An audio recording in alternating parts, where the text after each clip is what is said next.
الحمد لله الذي من على العباد وعلمه الأدب والإحسان في كل شيء، والصلاة والسلام على النبي الأمي الكريم صلى الله عليه وسلم وعلى من هدى نهجه قائما وقاعدا راكعا وساجدا.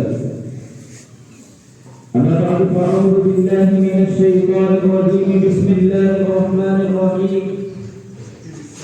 وعلم آدم الأسماء كلها ثم عرضهم على الملائكة فقال أنبئوني بأسماء هؤلاء إن كنتم صادقين.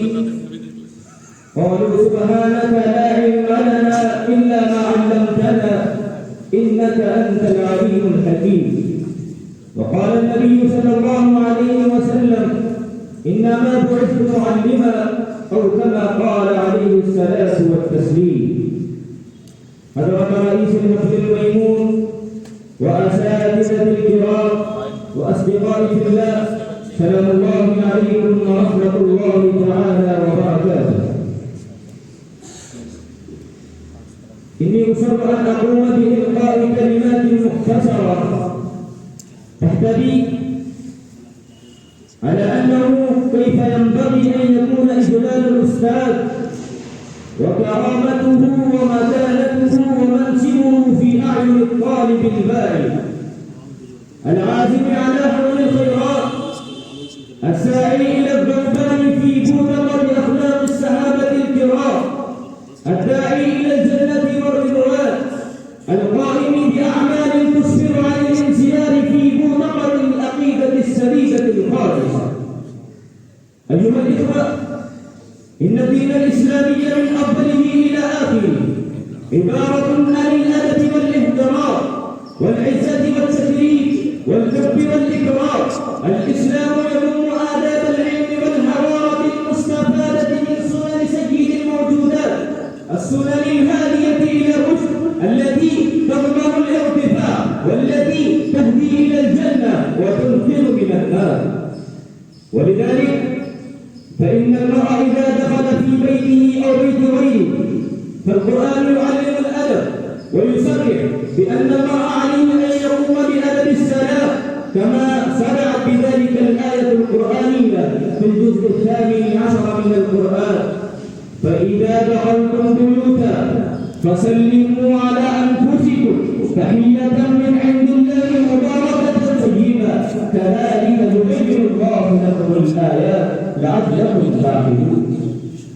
أيها الإخوان، هذه الآية المتواجدة في الكتاب السماوي الأخير تعلم الرجل المسلم الأدب عند دخوله البيت. هكذا إذا أراد المرء أن يدخل في المسجد غير بقاء الأرض للقيام بأداء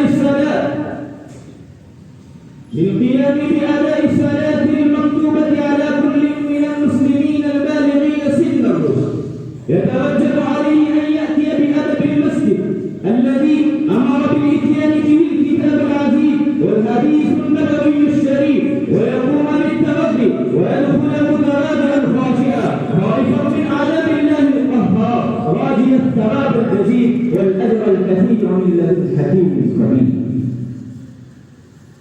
وعلى ذلك فإن أن يعد من أعضاء المجتمع الإسلامي إذا عزم أن يتشرف بسعادة الحج لبيت الله الحرام وأداء الأركان المؤكدة على من احترم العقيدة الإسلامية، يلزمه أن يواظب على هذه الآداب من الاحترام والتكريم، كما يتواجد ذكر هذه الأمور في أسفار الأحاديث النبوية الشريفة.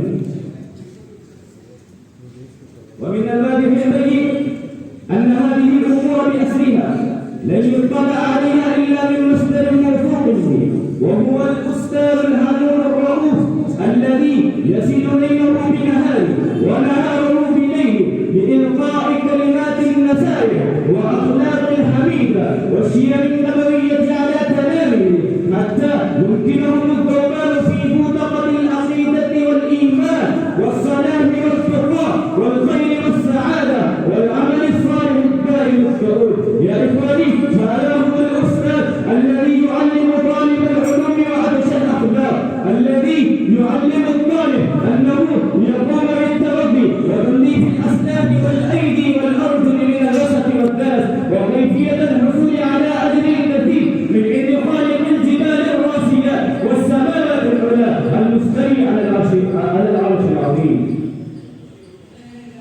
إخواني، لكن طلاب اليوم الراهن نبذوا وراء ظهرانهم كل أدب واحترام يرجع إلى شخصية الأستاذ، وغادروا كل ما يمكنهم أن يصيروا أعزاء أدلاء في مثل أعين الأستاذ، مثل أعين خالق الأستاذ، واقتروا وتكبروا وحسدوا على العلم، ثم نسوا وتلقوا العقائد النسيهة وتلقوا العقائد السحيحة، ثم ضلوا عن الطريق. يا إخواني، اتركوا هذه الغفلة المؤدية إلى سخط الجبار القهار وعذاب من لا يعذب عذابه أحد ولا يوثق وثاقه أحد، فارفعوا لواء الإسلام وأنيروا بطارية الدين الأخير. يا إخواني، أخيرا أن تدعو الله لي ولكم وسائر المسلمين بالتوفيق الله تعالى، واكتفي بها يا إخواني وأختتم كلامي